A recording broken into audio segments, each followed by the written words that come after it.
मालिक साय को था। सुबह मालकिन कमरे से निकलती तो कमर पर हाथ रखकर लंगड़ा लंगड़ा कर चलती। मैं तो मालिक से दूर दूर रहती। लेकिन एक रात मालकिन की तबीयत खराब थी। मुझको 10,000 पकड़ा कर बोली, आज की रात मुझे बचा लो। मैंने 10,000 गिनकर अपनी जेब में डाले और मालकिन की जगह लेट गई। उस रात तो होश उड़ गए। मैं काम में बिजी थी। जब मेरी मालकिन सुबह कमरे से बाहर आई तो वो अपनी कमर पर हाथ रख दर्द से करहा रही थी। मैंने पूछा कि मालकिन क्या हुआ, तो मुझे अजीब नज़रों से देखने लगी। कहने लगी कि तेरा मालिक इंसान नहीं जल्लाद है। यह कहकर वे आंसू पोंछ कर किचन में चली गई। गर्म दूध में एक चम्मच हल्दी डालकर पीने लगी। ऐसा पिछले चंद रोज से मैं देख रही थी। कभी कभी तो मैं सोच में पड़ जाती कि देखने में तो मालिक बड़ा नर्म लगता है, नौकरों का भी बहुत ख्याल रखता है। बीवी के साथ ऐसा क्या करता है जो वैसे यूं कहती थी। मैं पिछले 1 साल से इस घर में काम कर रही थी और मैं मालकिन को हमेशा उदास रहते हुए देखा था। मालकिन के चेहरे पर हमेशा सख्त अंदाज रहते थे, इसलिए कभी पूछने की हिम्मत नहीं हुई। लेकिन आज तो बेचारी अपनी कमर पकड़े दर्द से करहाती हुई कमरे से निकली तो शायद दिल बर्दाश्त होकर उसने कह दिया था। मेरे मालिक तो बहुत ही नर्म मिजाज किस्म के आदमी थे। मैंने तो कभी उन्हें ऊंची आवाज़ में बात करने तक नहीं देखा था।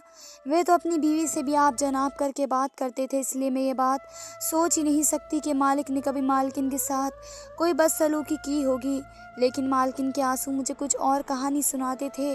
कभी मुझे लगता था कि शायद मालकिन झूठी हैं, क्योंकि मैंने इसे कभी मालिक के साथ हंसते बोलते नहीं देखा था।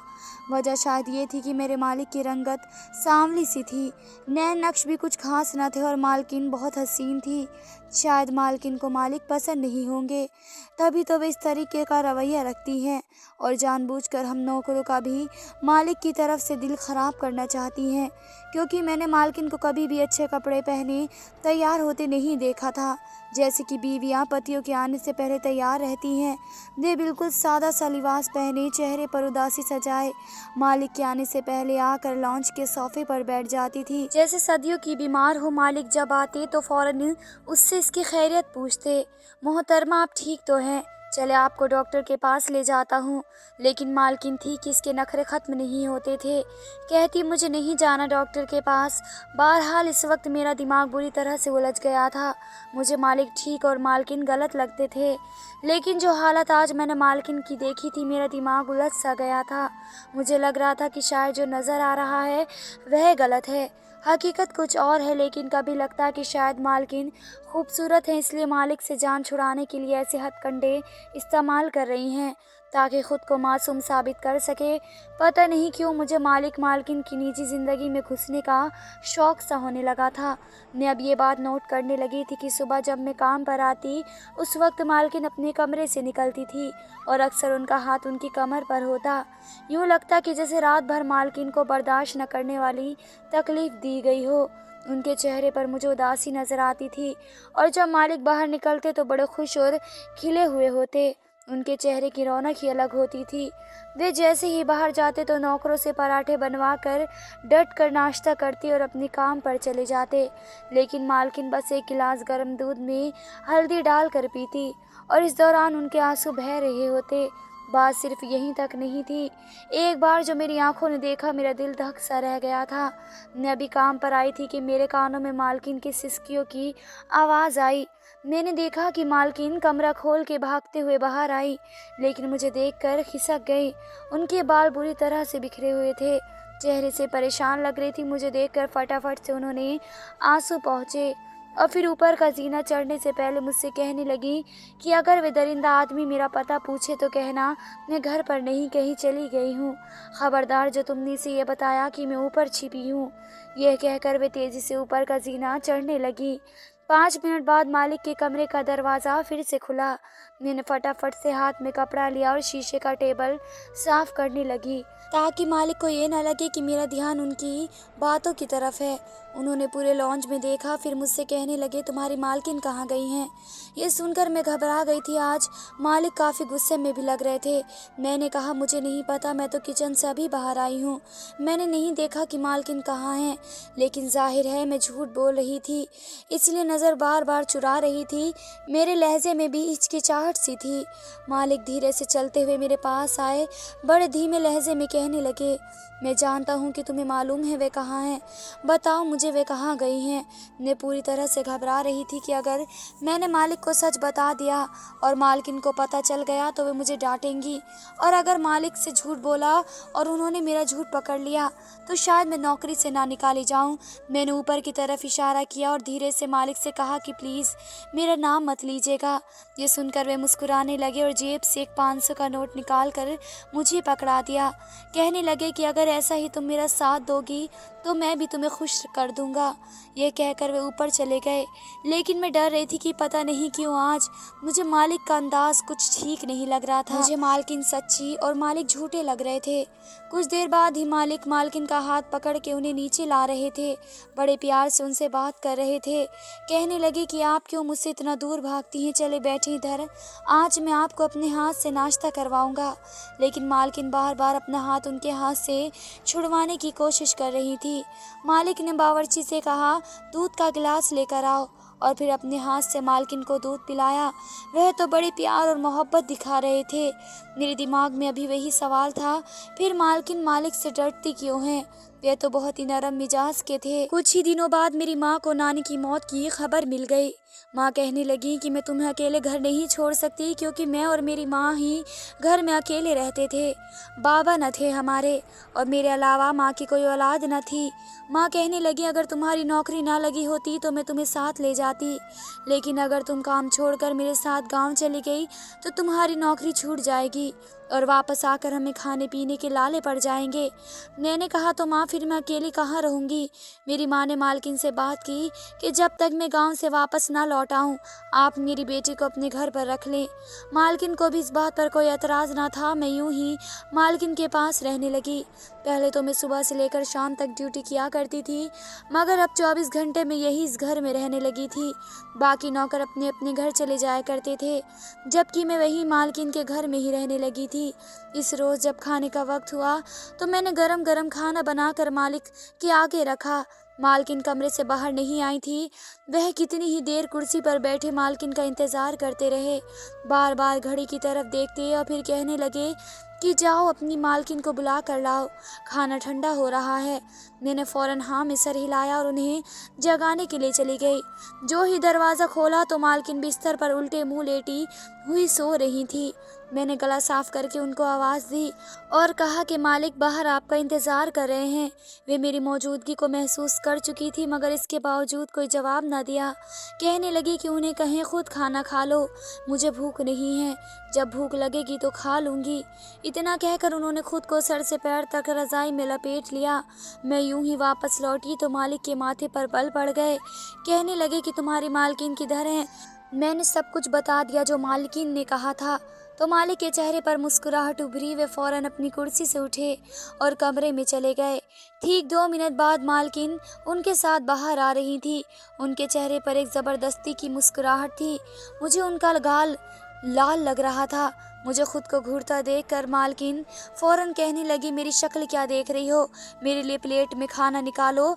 मैंने जल्दी से उनके लिए प्लेट में खाना निकाला। 2 निवाले खाकर वे वापस अपने कमरे में जा चुकी थी। मुझे तो मालकिन की समझ ही नहीं आती थी, इतना सब कुछ होने के बावजूद वे क्यों इतनी एक्टिंग दिखा रही थी। मालिक और मालकिन के खाना खाने के बाद जो खाना बच गया वह मैंने खाया, और फिर बर्तन धोते धोते मुझे काफ़ी वक्त बीत चुका था, क्योंकि मैंने पूरा किचन समेट दिया था। सारा काम निपटा कर जब मैं किचन और लॉन्च की लाइट बंद करके अपने कमरे में जाने लगी तो एक पल को मेरे कदम रुके, क्योंकि इस खामोश घर में मुझे मालकिन की सिसकियों की आवाज़ आ रही थी। मेरे दिमाग में घंटियां बजने लगी। दिल चाहा कि जाकर देखूं कि यह सिसकियों से रोने की आवाज़ किसकी है। मालकिन रात के इस वक्त आखिर क्यों रो रही हैं? मैंने फ़ौरन खुद को तैयार किया कि यूँ इस वक्त किसी को कमरे में जाकर देखना बिल्कुल भी अच्छी आदत नहीं है, मगर अगले ही पल जो आवाज़ मुझे सुनाई दी तो मैं लरस कर रह चुकी थी। ना चाहते हुए भी मेरे कदम मालकिन के कमरे की तरफ बढ़ने लगे। दबे पांव चलते हुए उनके कमरे के करीब आई। दरवाज़ा अंदर से लॉक था। मैंने खिड़की से देखना चाहा, मगर जैसे ही खिड़की के करीब आए तो अंदर से मालकिन की आवाज़ें और तेज़ हो चुकी थी। वे रो रही थी, जबकि मालिक बड़े ही प्यार से कह रहे थे कि कितनी बार तुमसे कहा है कि पेट भर कर खाना खाया करो, वरना बाद में ऐसा ही दर्द होता है। तुम नौकरों के सामने भी मेरी बेइज्जती करती रहती हो, मेरा तो कोई ख्याल ही नहीं है। कितनी बार कहा है कि इस कमरे में जो चाहे सलूक कर लिया करो, मगर बाहर नौकरों के सामने और रिश्तेदारों के सामने मेरे साथ इज्जत से पेश आया करो। जो मैं कहूँ वही किया करो, मगर ना जाने क्यों तुम मेरी बात नहीं मानती। मालिक तो अपनी इसी नर्म मालिक तो अपनी इसी नरमी को बरकरार रखते हुए बात कर रहे थे, जबकि मालकिन के रोने की आवाज़ और तेज़ होती चली जा रही थी। खिड़की अंदर से बंद थी, इसलिए मैं इसे खोल कर देख नहीं सकती थी। मुझे ये समझ नहीं आ रहा था कि मालिक तो आराम से मालकिन से बात कर रहे थे, वही नर्म और प्यार भरा लहजा था, मगर इसके बावजूद आखिर क्यों वो इस कदर रो रही थी। मैं फ़ौरन खिड़की से हट गई और अपने कमरे में जाकर लेट गई। सारी रात मेरे दिमाग में यही सब चलता रहा। सुबह उठी तो फिर वही मंजर देखने को मिला। आज सुबह मालिक के उठने से पहले ही मालकिन कमरे से बाहर निकल आई। उनकी आंखों के पास कुछ काले हल्के गड्ढे महसूस हो रहे थे। वे काफ़ी बुझी बुझी लग रही थी। उनका हाथ अपनी कमर पर था। वे लंगड़ा लंगड़ा कर चलते हुए आई और कुर्सी पर बैठ गई। मैंने जल्दी से गरम गरम नाश्ता उनके सामने रखा, मगर उनका वजूद काँप रहा था। वे जूस का गिलास उठाने के लिए हाथ बढ़ाने ही लगी थी कि हाथ काँपने की वजह से गिलास छूटकर उनके हाथ से गिर गया। गिलास का गिरना था कि मालिक फ़ौरन चल उठे, क्योंकि उस वक्त वे अपने फ़ोन पर किसी से ज़रूरी बात कर रहे थे। मालकिन कँपकँपा कर रह चुकी थी, फ़ौरन माफ़ी मांगने लगी, मगर तब तक बहुत देर हो चुकी थी। मालिक ने गुस्से से अपने दोनों हाथ मेज़ पर मारे तो झटके की वजह से जूस का जग उल्टा गिर गया था। सारा नाश्ता ख़राब हो चुका था। मालिक की आंखों में तो खून उतर चुका था। कहने लगे कि लगता है कल रात का सबक तुम जल्द ही भूल चुकी हो। अब देखना मैं आकर तुम्हें दोबारा सब कुछ कैसे सिखाता हूँ। मालकिन डरी सहमी दीपक कर बैठी हुई थी, जबकि मैं गौर से छुपी नज़रों से किचन के दरवाजे के पास खड़ी मालिक का यह रूप देख रही थी। आज तक मालिक को कभी इस लहजे में बोलते नहीं देखा था। मुझे याद था जब मैं नई नई यहाँ आई थी, दूसरे ही दिन मुझसे कीमती डिनर सेट की प्लेट टूट गई थी, मगर मालिक ने कुछ नहीं कहा। उल्टा वह महंगा डिनर सेट मुझे दे दिया कि अपने घर ले जाओ, और अपने लिए नया डिनर सेट मंगवा लिया। मेरा तो दिमाग फटने लगा था। आखिर ये सारा चक्कर क्या था? मगर अब मैं पता लगाना चाहती थी। इस दिन जब मैं मालिक के कमरे की सफाई करने गई तो बहाने से इस खिड़की को अंदर से खोल दिया, ताकि रात को मुझे देखने में आसानी हो। शाम हुई तो एक बार फिर मालिक घर चले आए। मालकिन सारा दिन कमरे से बाहर नहीं निकली थी। उनके चेहरे पर मौत की दहशत छाई हुई थी। दिन के वक्त जब मैं इस पर खाना लगाकर मैं उन्हें बुलाने के लिए गई तो वह अपने कमरे में बैठी रो रही थी। कहने लगी कि मुझे भूख नहीं है, तुम चली जाओ। जी चाह रहा था कि पूछूं, मगर फिर कुछ सोचकर खामोश हो गई। आखिर वो बड़े लोग थे, हम गरीबों को कहाँ कुछ समझते होंगे। इस रात जब मालिक और मालकिन कमरे में गए तो एक दफ़ा फिर मैं सारे काम निपटा कर लाइट ऑफ करके इस खिड़की के पास चली आई। मैंने हल्की सी खिड़की खोलकर देखा तो मंजर मुझे दिखाई दिया। वे देखकर मेरे पैरों तले ज़मीन निकल चुकी थी। मालिक दरिंदा बना सोफे पर बैठा हुआ था। इसके हाथ में बेल थी, जबकि वह मालकिन से एक एक चीज़ का हिसाब मांग रहा था। कहने लगा, जब मैंने 1:30 बजे तुम्हें कॉल की थी तो तुमने कॉल उठाने में देर क्यों की? मालकिन कहने लगी कि मैं बाथरूम में थी, मोबाइल की आवाज़ मुझ तक नहीं पहुंची। अगले ही पर मालिक ने बेल्ट से मालकिन की टांगों पर मारना शुरू कर दिया। कहने लगा, झूठ बोलती हो, यकीनन किसी के साथ बातों में लगी हुई थी, तभी मेरी कॉल को नज़रअंदाज किया। मालकिन रोने लगी, कहने लगी कि ऐसा कुछ नहीं है, मगर वे अपना लहजा तो बहुत ही मीठा रखे हुए थे, मगर मालकिन पर जुल्म कर रहे थे। वे मुस्कुराकर मालकिन को देख रहे थे। वे रो रही थी और यहाँ मेरा वजूद काँप रहा था। क्या ये मालिक पागल था? मैं तो झुरझुरी लिए काँप कर रह चुकी थी। अगले दिन जब मालिक काम पर चले गए तो मैंने सीधा मालकिन के कमरे में चली गई। वे अभी तक बिस्तर पर लेटी हुई थी। मैंने उनका चेहरा देखा तो दिल दुखी हुआ, क्योंकि उनके चेहरे पर लाल जख्मों के निशान थे। ऐसा लगता था जैसे सिगरेट जलाकर उनके गालों पर लगाई गई हो। यह मंजर देखकर मेरा जी जल चुका था। मैं मालकिन के पास आई और कहने लगी कि मालकिन, मैंने रात को आपके कमरे से आवाज़ सुनी थी। हो सकता है मैं आपकी कोई मदद कर सकूं। आप मुझे अपनी दोस्त समझकर कुछ भी बता सकती हैं। तो मालकिन रोने लगी और रोते हुए कहने लगी कि मालिक दिमागी मरीज है, ये पागल है, कहता है कि तुम मुझे खुद से कम समझती हो, तुम खुद को खूबसूरत और मुझे बदसूरत समझती हो, इसलिए तुम कभी भी मुझे धोखा दे सकती हो। शुरू शुरू में तो इसने मुझे बेहद मोहब्बत दी, मगर जैसे जैसे वक्त गुजरता गया वे बदलता चला गया। रोज़ रात को आकर मुझ पर बहुत जुल्म करता है, अजीबोगरीब काम करवाते हैं, कभी एक टांग पर खड़ा कर देते हैं तो कभी कहते हैं कि इस कांच पर चलकर दिखाओ, अगर ना मानी तो बहुत मारते हैं। अगर मुझसे कोई गलती हो जाए तो आग जलाकर मेरा हाथ आग पर रखते हैं, कभी चाकू मेरी उंगलियों से गुजारते हैं। मेरी तो जान पर बनाई है, समझ नहीं आता कि क्या करूं, ये आदमी तो मुझे मार कर ही दम लेगा। मालकिन की बात सुनी तो मैं भी डर गई थी। मालकिन मेरे सीने से लगकर अपने दिल को हल्का करने लगी। मैं भी उन्हें खामोश करवाने लगी और बोली कि हम ज़रूर इसका कोई बेहतर रास्ता निकालेंगे। इस रात जब वे घर आए तो एक बार फिर मालकिन के साथ सख्ती बरतने लगे। उन्होंने कांच का गमला फर्श पर तोड़ा और कहने लगे कि इस पर चलकर मेरे पास आओ, वरना तुम्हें गंजा कर दूंगा, तुम्हारे सर पर एक भी बाल नहीं छोड़ूंगा। मालकिन रो रही थी। मालकिन चिल्लाने लगी कि ऐसा हरगिज नहीं करूंगी, मुझे दर्द होगा। मालकिन ने अगले ही पल जलती हुई मोमबत्ती उठाई और मालकिन के करीब आने लगे ताकि उनके बाल जला सके। मैंने ये मंजर देखा तो बर्दाश्त न कर सकी। मालकिन चिल्लाते हुए कमरे में कोने में बैठी थी। मैंने फौरन बाहर से कांच का गुलदस्ता उठाया और दरवाज़ा खोलकर अंदर चली गई। जब तक माली पलट कर देखते मैंने वे कांच का गमला उनके सर पर मार दिया। वे फर्श पर गिर चुके थे, तड़प रहे थे, मगर मैं मालकिन को लेकर वहां से भाग निकली। अभी घर से बाहर निकली थी कि मालकिन रोने लगी, कहने लगी नहीं, वे मेरा पति है, वो मुझे उन्हें ऐसे छोड़कर नहीं जाना चाहिए। अगर उन्हें कुछ हो गया तो मुझ पर बात आएगी। मैं उन्हें वहाँ से भगाना चाहती थी मगर वे वापस अंदर गई। मालिक बेहोश पड़े थे। फौरन गाड़ी में डालकर उन्हें अस्पताल ले गई, जहाँ पर उनका इलाज के साथ उनके दिमाग का इलाज भी शुरू कर दिया गया था। इसके बाद वे कुछ ठीक होने लगे। वे बीवी पर भरोसा करने लगे, जबकि मुझे मालकिन ने पैसे देकर वहां से भगा दिया ताकि मालिक मुझ पर कोई कार्रवाई ना कर सके।